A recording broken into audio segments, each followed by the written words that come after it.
今天带大家看一台刚收回来的额定功率360千瓦、最大400的防音型发电机组。这种防音型发电机组适合于没有机房，直接放在户外使用的发电机组，防雨防噪音。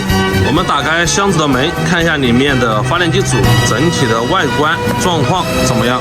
可以说有9成新。发动机引擎是国内的大品牌上财动力的，最大功率400个千瓦的发动机引擎，原版原漆，没修过。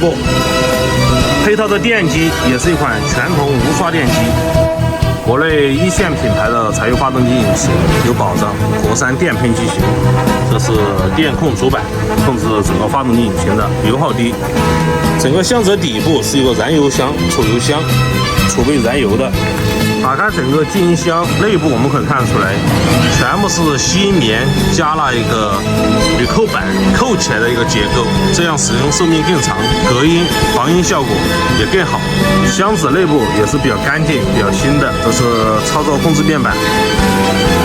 有喜欢这台静音箱型发电机的粉丝朋友，可以私信我们了解详细的测试数据。